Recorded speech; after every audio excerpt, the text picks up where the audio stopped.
വചനവീഥിയിലൂടെ father ജെ.ബി. Puthur.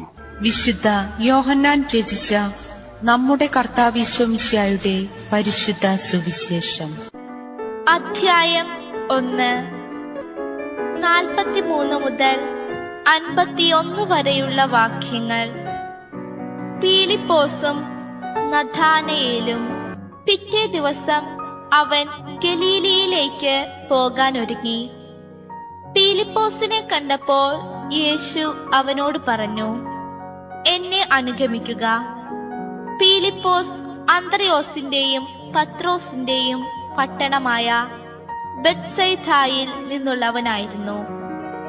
Peelipose നഥാനയേലിനെ കണ്ട് അവനോട് പറഞ്ഞു, മോശയുടെ നിയമത്തിലും പ്രവാചക ഗ്രന്ഥങ്ങളിലും ആരെപ്പറ്റി എഴുതിയിരിക്കുന്നുവോ അവനെ, ജോസഫിന്റെ മകൻ നസ്രത്തിൽ നിന്നുള്ള യേശുവിനെ ഞങ്ങൾ കണ്ടു.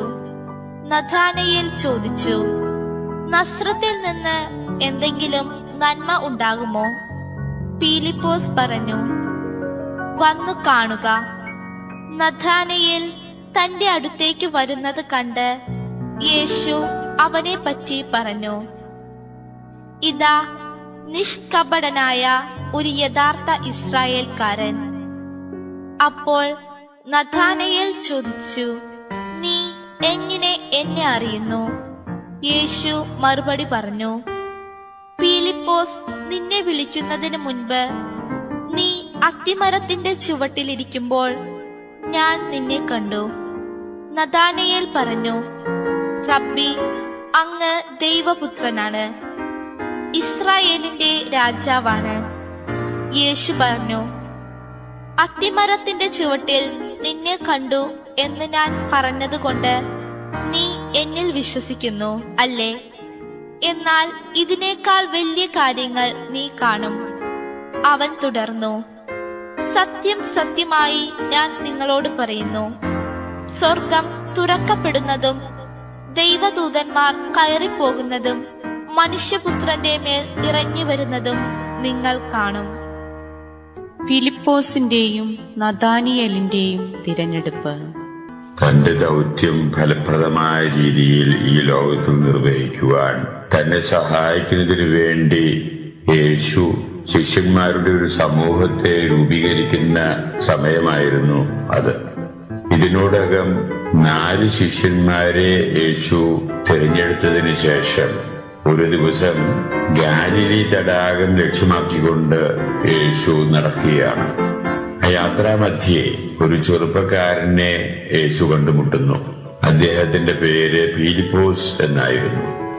ആ നാട്ടുകാരൻ തന്നെയായ പീലിപ്പോസിനെ യേശു മുമ്പേ മനസ്സിൽ കണ്ട് നിശ്ചയിച്ചിരിക്കണം. പ്രാരംഭമായിട്ടുള്ള സംഭാഷണം കഴിഞ്ഞതിന് ശേഷം യേശു പീലിപ്പോസിനെ ക്ഷണിക്കുന്നു തന്റെ കൂടെ വരുവാൻ. ആകസ്മികമായി പീലിപ്പോസിന് തോന്നാം ആ ക്ഷണമെന്ന് വരികിലും പീലിപ്പോസ് വളരെ സന്തോഷഭരിതനായിട്ട് യേശുവിന്റെ ആ ക്ഷണം സ്വീകരിക്കുന്നതായിട്ടാണ് നാം മനസ്സിലാക്കുന്നത്.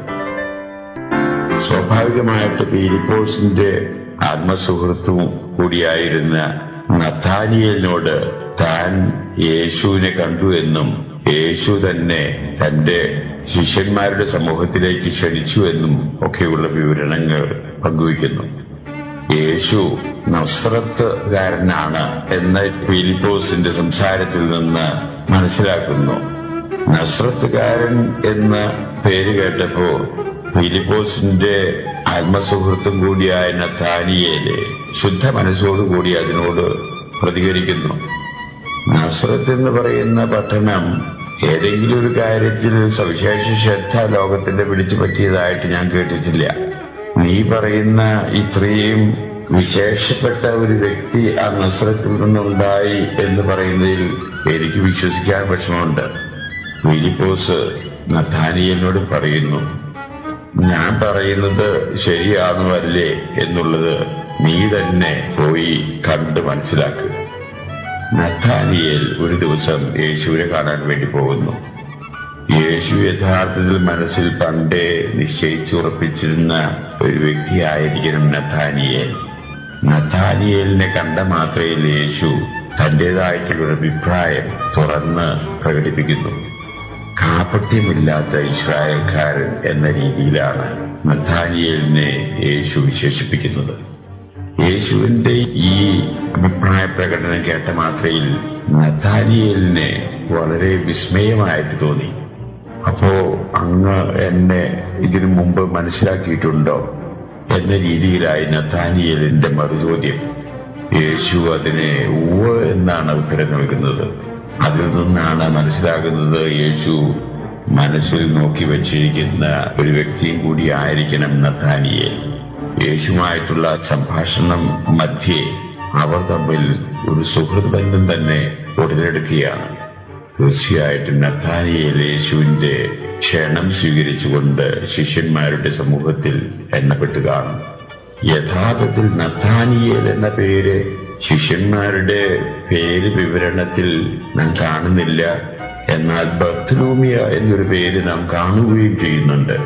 അതുകൊണ്ട് ഈ നഥാനിയേൽ തന്നെ ആയിരിക്കണം ബർത്ലൂമിയ എന്ന പേരില് ശിഷ്യന്മാരുടെ 12 പേരിൽ അറിയപ്പെടാനിട വന്നിട്ടുള്ള വ്യക്തി എന്നതായിരിക്കാം സത്യം എന്ന് വിചാരിക്കുന്നതിൽ തെറ്റില്ല. ഇവിടെ ഒരു യാഥാർത്ഥ്യം നാം മനസ്സിലാക്കേണ്ടിയിരിക്കുന്നു.